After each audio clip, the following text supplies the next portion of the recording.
कि आव्यूह चैप्टर हम पढ़ाएंगे। सबसे पहले आप आव्यूह की परिभाषा लिखेंगे। तो यम पंक्तियों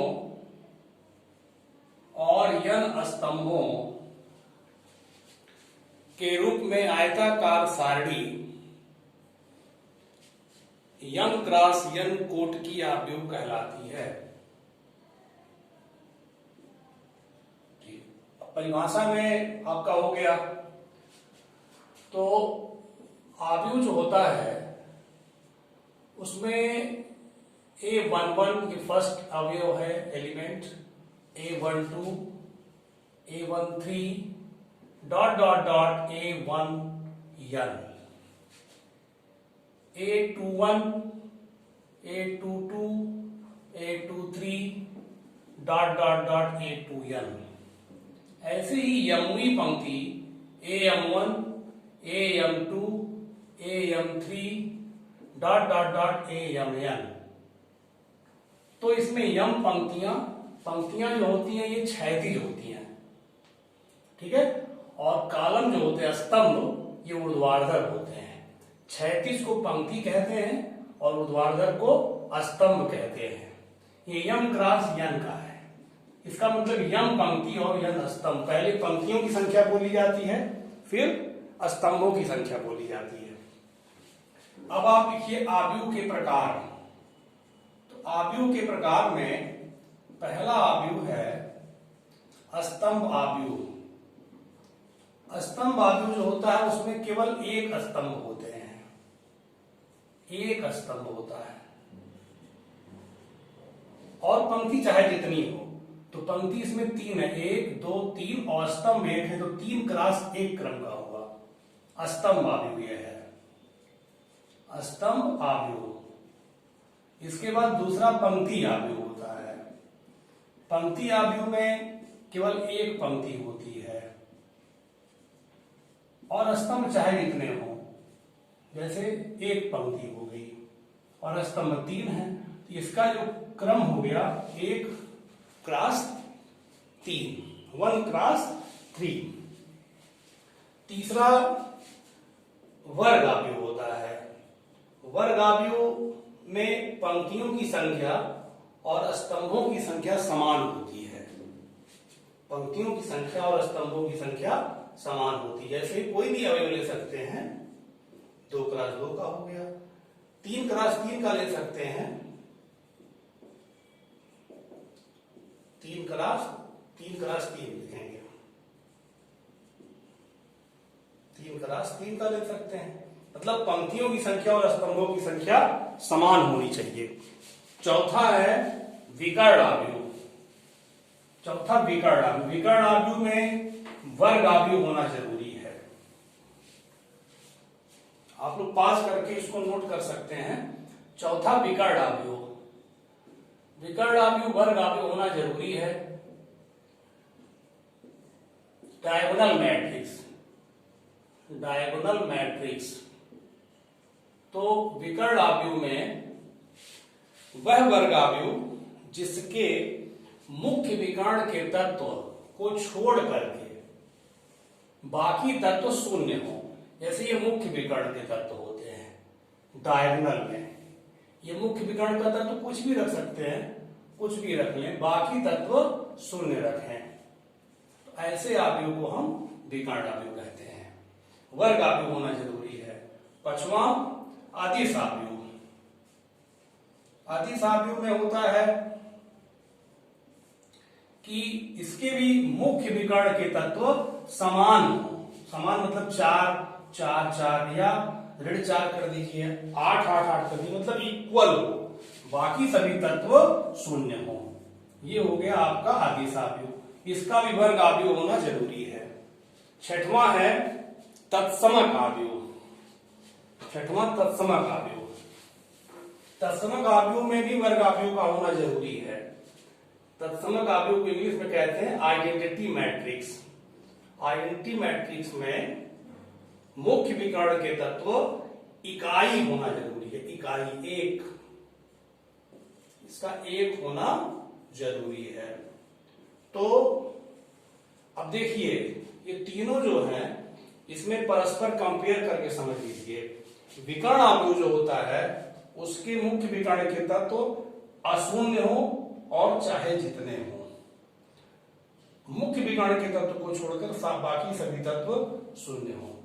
अतिशाव्यु मुख्य विकर्ण के तत्व आपके समान हो, चाहे जितने हो लेकिन समान हो, शेष सभी तत्व शून्य हो। तत्समक आव्यूह जो है इसके मुख्य विकर्ण के तत्व इकाई हो। इसको मुख्य विकर्ण कहते हैं या अग्र विकर्ण कहते हैं, इसको पश्च विकर्ण कहते हैं। आगे आपको मिलेगा ये पश्च विकर्ण कहते हैं। इसके बाद अब आप लोगों को हम प्रश्नावली बताएंगे 3.1। 3.1 में फर्स्ट क्वेश्चन है आव्यूह A इक्वल टू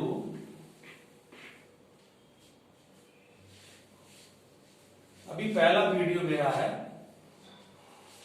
इसका अभी बहुत एक्सपीरियंस नहीं है, फिलहाल प्रयास कर रहे हैं आप लोगों को कुछ समझाने का। तो फर्स्ट क्वेश्चन है 3.1 का, आव्यूह A equal to 2519 minus 7, 35 minus 2, 5/2 12, √3 1 minus 5 17। तो इसमें जो फर्स्ट क्वेश्चन पूछा गया है कि आव्यूह की कोटि क्या है, इसकी आव्यूह की कोटि क्या है। तो कोटि देखिए पहले पंक्ति गिना जाता है, एक पंक्ति, दो पंक्ति, तीन पंक्ति, इसकी कोटि हो जाएगी 3 क्रॉस 1 2 3 4 कोटि इसकी होगी 3 क्रॉस 4। पहले पंक्ति गिनेंगे आप, एक पंक्ति, दो पंक्ति, तीन पंक्ति, और स्तंभ कितने हैं 1 2 3 4। ठीक है,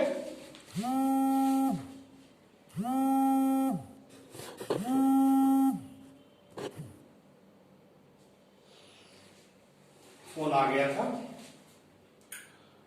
इसमें अवयवों की संख्या पूछा है, अवयवों की संख्या ही गुणा 3 चौका 12 अवयव होंगे।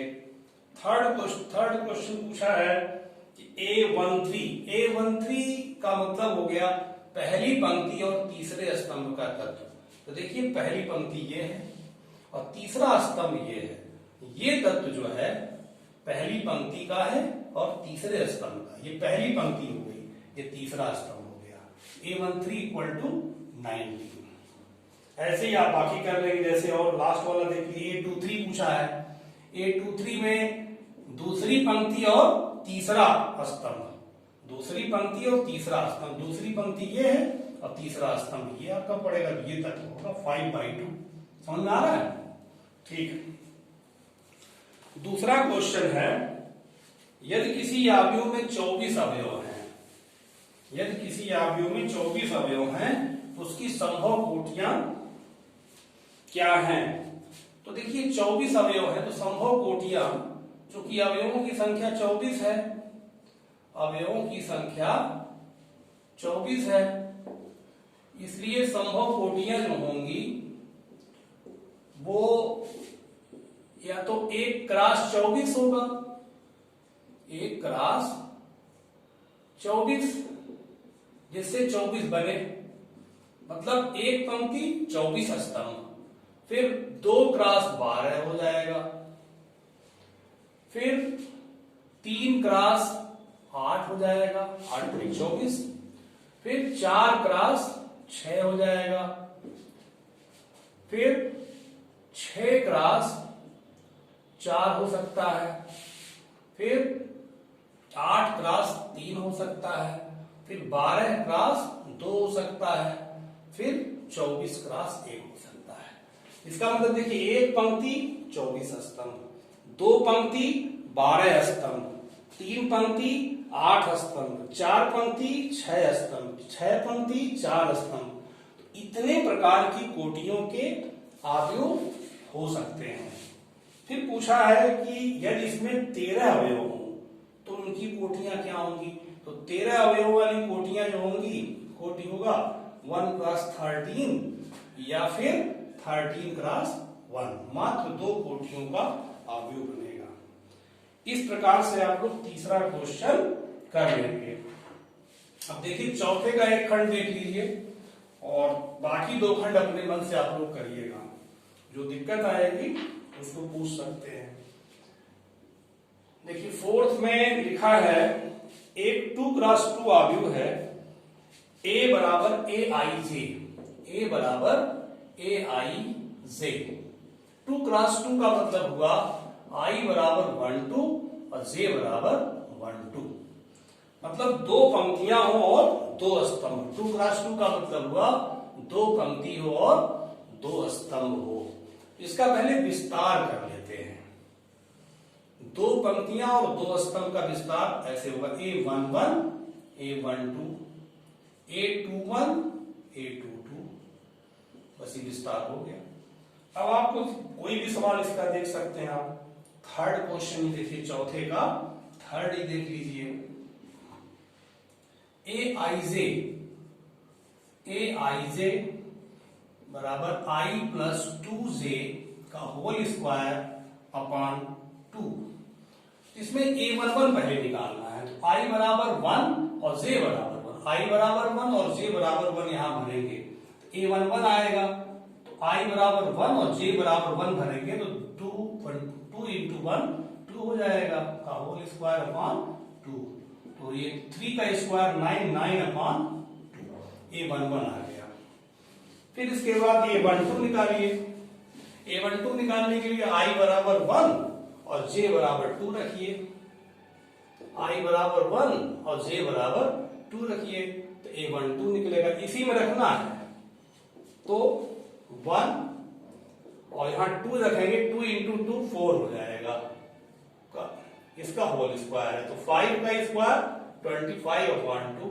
फिर a21 निकालना है, इसका मतलब i बराबर 2 रखना है और j बराबर 1 रखना है, तो 2 इंटू 1 2 हो जाएगा का 2, तो 2 2 4 हो जाएगा, 4 का स्क्वायर 16 अपॉन 2 मीन्स 8। फिर a22 निकालना है, i बराबर 2 रखना है, j बराबर 2 रखना है, तो 2 प्लस 2 दूनी 4 का होल वर्ग अपॉन 2, 2 2 4 6, 6 का वर्ग 36 बटा 2 18 हो गया। तो इस प्रकार देखिए चारों अवयव निकल गए। अब हमारा अवयव तैयार हो जाएगा। a equal to first element आया 9/2, सेकेंड एलिमेंट आया है 25/2 और थर्ड एलिमेंट 8 आया है और फोर्थ एलिमेंट a22 आया है। ठीक है, इस तरह से आपका चौथा क्वेश्चन का थर्ड पार्ट लग गया। बाकी 2 पार्ट आप घर से लगाएंगे। ठीक है, अब देखिए पांचवा क्या कह रहा है। पांचवा में कह रहे हैं कि एक 3 क्रॉस 4 अवयव की रचना कीजिए जिसके अवयव निम्नलिखित प्रकार से प्राप्त होते हैं। तो माड वाला मैं आप लोगों को बता दूं, माड वाले में पहले माड का कॉन्सेप्ट आपको समझना चाहिए। माड मीन्स मैग्नीट्यूड, और मैग्नीट्यूड कभी ऋणात्मक नहीं होता है। इस हिसाब से आप जो है माड को लेंगे। तो फर्स्ट क्वेश्चन मान लीजिए लगा रहे हैं आप, 3 क्रॉस 4 का इसमें अवयव तैयार करना है। 3 क्रॉस 4 का अवयव तैयार करना है तो ए आई जे जो आप ये कह रहे हैं ए आई जे, तो ए आई जे में i इक्वल टू 3 होगा और j इक्वल टू जो है 4 होगा। तो 3 का मतलब 3 नहीं होगा, 1 2 3 3 अवयव होंगे और j इक्वल टू 1 2 3 4 ये होगा।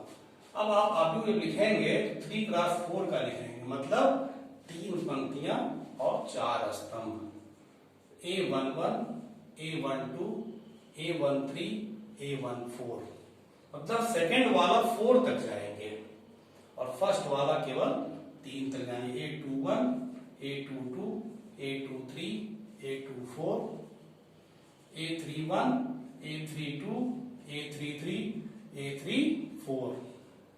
इस तरह से आपका तैयार हो गया। अब इसके जितने एलिमेंट 3 चौका 12 अवयव निकालने पड़ेंगे सेम इसी प्रकार से। क्योंकि माड का है इसलिए बता दे रहे हैं, अब a11 मान ली निकाल रहे हैं आप, तो आपको a11 निकालना तो aij वाला पहले लिख लीजिए। aij दिया 1/2 mod of -3i plus j, ठीक है। तो इसमें आप 1 1 रखेंगे तो i इक्वल टू 1 1, a11 जो है रखिए, i इक्वल टू 1 रखेंगे, j इक्वल टू 1 रखेंगे, तो ये आ जाएगा -2 और -2 का मान हो जाएगा 2 और 2 इंटू 2/2 1 आ गया। तो इस प्रकार से आप बाकी 9 तत्वों को निकाल करके और इसी में रख लेंगे और आव्यूह आपका तैयार हो जाएगा। तो मॉड का मतलब आप थोड़ा सा ध्यान रखिएगा कि अगर माइनस में आता है तो भी आप पॉजिटिव लिखेंगे, पॉजिटिव आता है तो भी आप पॉजिटिव लिखेंगे। इसी प्रकार से 12 तत्व अलग अलग निकाल के इसमें भरेंगे, फिर आव्यूह आपका तैयार हो जाएगा। अभी चूंकि पंखा नहीं चला रहे हैं, पंखा चलाने में आवाज आ रही है तो इसलिए गर्मी ज्यादा हो रही है। तो चूंकि आप लोगों को हम काफी इंतजार करवा दिए, अब लॉकडाउन की वजह से कभी इसकी आदत तो थी नहीं, तो अब चूंकि पढ़ाना पड़ रहा है तो अभी फैन नहीं चला रहे, फैन चलाने में आवाज बहुत आ रही है, इसलिए फैन बंद किया, थोड़ी गर्मी लग रही है। प्रयास करेंगे इसको थोड़ा सा कूल रहेगा तो कूल में वीडियो बनाएंगे। अब देखिए छठवां क्वेश्चन, छठवां क्वेश्चन में निम्नलिखित समीकरणों से x, y, z के मान ज्ञात कीजिए, ठीक है। तो देखिए सबसे बड़ी चीज जो तीनों खंड दिए गए हैं, तीनों में समान क्रम का आव्यूह है। जैसे पहला वाला है, देखिए 2x2 का LHS में भी है और 2x2 का RHS में भी है। दूसरा वाला देखिए भी 2x2 का है। तीसरा वाला जो है ये आपका 3x1 का है और इधर भी 3x1 का, मतलब 3 पंक्तियां और 1 स्तंभ। तीसरा वाला ही बताते हैं, छठवें का third, x plus y plus z, x plus z, y plus z, ये आव्यूह हो गया, इक्वल टू 9 5 7। देखिए इक्वल तभी है ये जब इस आव्यूह का क्रम और इस आव्यूह का क्रम समान है। तो इसमें देखिए एक पंक्ति है, देखिए 3 पंक्तियां सारी, एक पंक्ति, 2 पंक्ति, 3 और एक स्तंभ है। तो 3 पंक्ति और एक स्तंभ, 3x1 का आव्यूह है, इसमें भी 3 पंक्ति और एक स्तंभ है। तो समान क्रम का आव्यूह है इसलिए समान है। इसका कंपेयर करा सकते हैं तुलना करने पर, तुलना करने पर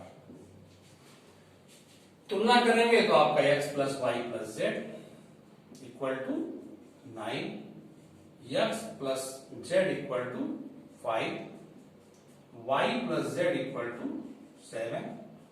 तो आप इक्वेशन बना ली, इक्वेशन 1 2 3, इनको तीनों को हल कर दीजिए। इसको हल करना आप बहुत आसानी से जानते हैं, हल कर लेंगे x y z के मान आपको प्राप्त हो जाएंगे, ठीक है। इसी प्रकार से 7वां करना है और फिर 8वां जो है देखिए बहुत आसान है, बहुविकल्पी का क्वेश्चन है।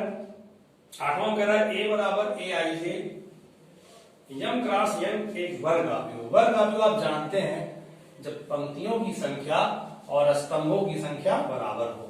इसमें तीसरा विकल्प सही है, सी, m बराबर n। 9वां में देखिए कह रहा है कि 2 आव्यूह दिया है और कह रहा है कि दोनों आव्यूह समान है, तो x और y का मान निकालना है। जो समान है तो तुलना करा सकते हैं, तो तुलना आप संगत तत्वों की कराएंगे। 3x plus 7 equal to 0, 3x equal to -7, x equal to -7/3। फिर अब देखिए x का मान और एक बार निकालिए, चौथे वाले अवयव से तुलना करा के 2 - 3x बराबर 4, तो -3x बराबर हो जाएगा 4 - 2, -3x बराबर 2, x बराबर -2/3। देखिए एक ही सवाल में x के 2 प्रकार से मान आ रहे हैं जो कि अमान्य है, ऐसा नहीं होना चाहिए, इसलिए इसमें बी विकल्प सही है, ज्ञात करना संभव नहीं है, क्योंकि एक ही सवाल में x के 2 प्रकार से मान इसलिए ज्ञात करना संभव नहीं है। 10वां क्वेश्चन बड़ा इंटरेस्टेड है। 10वां क्वेश्चन देखिए, 3x3 कोटि के ऐसे अवयवों की कुल कितनी संख्या होगी जिसके प्रत्येक प्रविष्टि 0 या 1 है। तो पहले तो जानिए 3x3 में कुल अवयवों की संख्या 9 होगी, मतलब 9 स्थान होंगे, 9 स्थान होंगे 3x3 कोटि के अवयव में। तो इसकी प्रत्येक प्रविष्टि माने कहीं भी 0 या 1 हो सकता है। तो इस प्रकार से कितने अवयव बनेंगे? तो एक अवयव को 2 प्रकार से भरा जा सकता है, इसलिए 9 स्थानों को भरने का प्रकार होगा 2 पे घाते 9। तो अवयवों की संख्या होगी 2 पे घाते 9। अवयवों की संख्या 2 पे घाते 9, अर्थात इसको साफ करेंगे तो 512 आएगा। मतलब देखिए एक स्थान पर 0 या 1 भर सकते हैं। तो एक देखिए 0 0 का बन जाएगा, एक 1 1 का बन जाएगा, एक 0 1 रखिए या 1 0 रखिए या 1 1 1 रखिए, यहाँ 1 रखिए, यहाँ 0 रखिए। मतलब ऐसे घुमा के आप कितनी बार आप 0 1 का प्रयोग कर सकते हैं, ऐसे 512 आपको बनेंगे। तो ये आपका चैप्टर समाप्त हो गया। अब नेक्स्ट चैप्टर अगले वीडियो में डाला जाएगा, ठीक है। अभी पहला वीडियो था, थोड़ा अभी एक्सपीरियंस की भी कमी है, फिर आगे आप सुझाव देंगे, अच्छा काम होगा, ठीक है। Okay, thank you.